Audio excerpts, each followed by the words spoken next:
그다음에 애블님 라이브 질문. 25살, 자금 2천만, 토익 900, 방통대 컴공 졸업했지만 정말로 출석만 해서 아무것도 모름. 경력사항, 정부기관 인턴 2회, 각각 6개월. 그래서 9월 달쯤 국비 지원 들어갈 예정. 그래서 사이버 보안 쪽으로 생각하고 있는데 사이버 보안 쪽은 예민해서 외국인을 잘 안 뽑는다고 들었는데 유럽 쪽은 어떤 상황인지 궁금합니다. 사이버 보안을 전문가가 되려면은 사실은 일반 IT가 빠삭한 사람이 사이버 보안을 해야지 전문성을 인정받을 수가 있어요.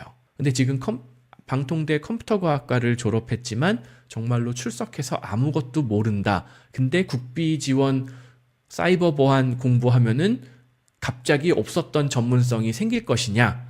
그건 아니라고 봐야죠. 그러니까 실질적으로 개발 경력도 있고 뭐 네트워크 관리 경험도 있고 서버 관리 경험도 있는 분들이 사이버 보안을 배워야지 무슨 내용인지 이해가 되지.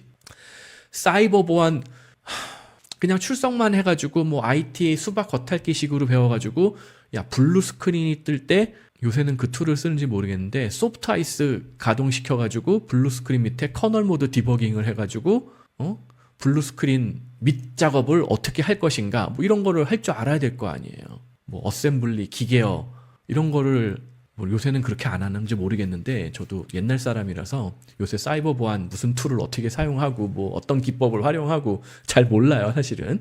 근데 블루 스크린 뜨면 대부분의 사람들이 아무것도 못 건드리잖아요. 근데 사이버 보안은 블루 스크린이 뜬 상태에서도 구동시킬 수 있는 툴을 가지고 기계어 뭐 이런 거를 다룰 수 있는 정도의 아주 커널 모드 정도를 다룰 수 있는 정도의 아주 깊은 지식이 있어야 되는 경우들이 많거든요. 그래서 일단 국비 지원에 들어갈 때 사이버 보안이 아니라 제네럴한 일반적인 가장 기초가 되는 프로그래밍이라던가 뭐 이런 쪽으로 공부를 하는 거를 저는 권해드리고 싶어요. 그래서 IT 전반에 대한 지식이 충분하게 쌓여야지 그 다음에 석사를 전문성을 가지고 뭐 사이버 보안 쪽으로 더 깊게 팔지 말지 그쪽으로 내가 더 공부를 해서 승산이 있을지 지금 생각하고 있는 게 석사를 한국에서 가고 갈지 아니면 독일로 가서 석사를 하고 취업할지 생각 중입니다.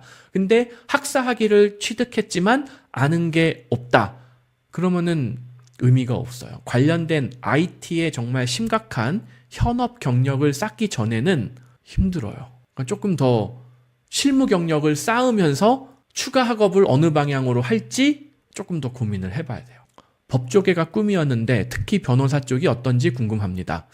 이 애블님은 제 생각에 조금 더 내 진로에 대해서 실질적인 고민을 해보셔야 될 것 같아요. 지금 언급한 것들이 사이버 보안, 국비 지원, 석사, 특허 변호사 너무 뜬금없어요. 다 따로따로 놀고 있어요. 뭔가 하나를 일단 성취 가능한 목표, 조금 더 지근거리에 있는 달성 가능한 목표 성과를 하나, 실질적인 거를 하나 세우고 그 다음부터 차근차근 밟아나가는 계획이 더 좋을 것 같아요. 지금부터 갑자기 독일에서 무슨 뭐 특허 변호사를 하겠다.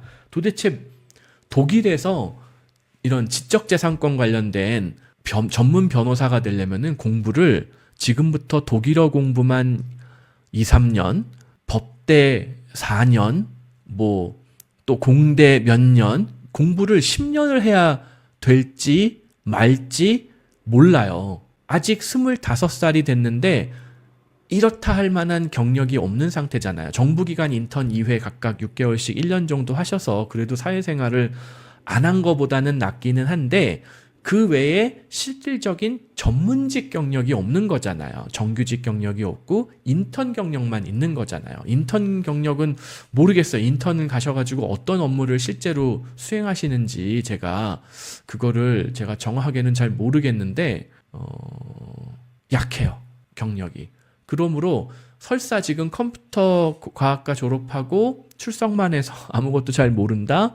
뭐 학점이 어떻게 되는지 모르겠지만 일단은 영어 실력이 나쁘지 않은 편이고 그래도 어쨌든 정부기관 인턴 했고 하니까 지금이라도 어디 뭐 스타트업이 됐든 중소기업이 됐든 뭐 이왕이면은 중견기업이 됐든 국비 지원으로 조금 더 실질적인 공부를 하면서 꼭 IT 개발자가 아니더라도 뭐 기술 지원 담당 뭐 콜센터 직원 이런 거라도 실질적인 업무를 배울 수 있는 그런 쪽에 취업 경력을 쌓으면서 아, IT 분야 헬프데스크는 대략 이런 내용들이구나.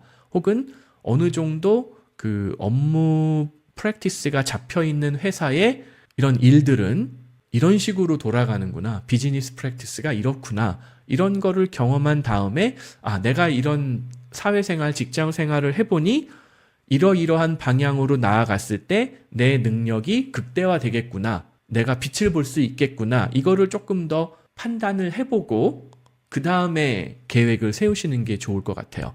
지금 독일의 빅로펌 변호사 연봉을 보고 아, 나도 연봉 한 20만 유로, 30만 유로 받기 위해서 지금부터 독일 특허 변호사가 되기 위해서 공부를 열심히 해야지. 이거 10년이 걸릴지 20년이 걸릴지 뭐 10년 걸리면은 될 수나 있을지 아직은 몰라요. 그러니까는 그거는 지금 너무 무모한 도전일지 모르겠어요. 그래서 조금 더 현실적으로 계획을 다시 한번 정비해 보시는 거를 저는 권해드리고 싶습니다. 가끔 보면은 뭐 애블님이 그렇다는 얘기는 아닌데 밑도 끝도 없는 내용의 계획을 올려놓고 좀 현실성이 떨어지는 질문을 해주시는 분들이 가끔 있어요. 제가 최대한 좋게 말씀드리는데 만약에 제 조카였다 더 강하게 얘기할지도 몰라요. 아무튼 이건 좀 다시 고민을 해보시는 게 좋을 것 같습니다. 사이버 보안 쪽으로 가서 크게 승산을 볼 수 있는 백그라운드가 없어요. 그리고 석사 학위를 여기서 한국에서 하든 독일에서 그냥 가든 여전히 경력이 부족하기 때문에 의미 없는 공부를 위한 공부가 될 가능성이 높아요. 뭔가 경력을 조금 더 쌓고 내가 진정으로 이쪽으로 특화하는 어떤 전문가가 되겠다라는 강한 모티베이션이 있어야지 그 다음에 공부도 더 잘 되고 효율적으로 성취를 할 수 있는 거거든요. 근데 지금 사이버 보안 공부해 볼까요? 석사 해볼까요? 특허 변호사가 연봉 많이 받는다는데 한번 해볼까요? 의미 없는 질문들이에요. 그러면 왜 이왕이면은 노벨상을 한번 타볼까요? 이런 질문은 안 올리세요.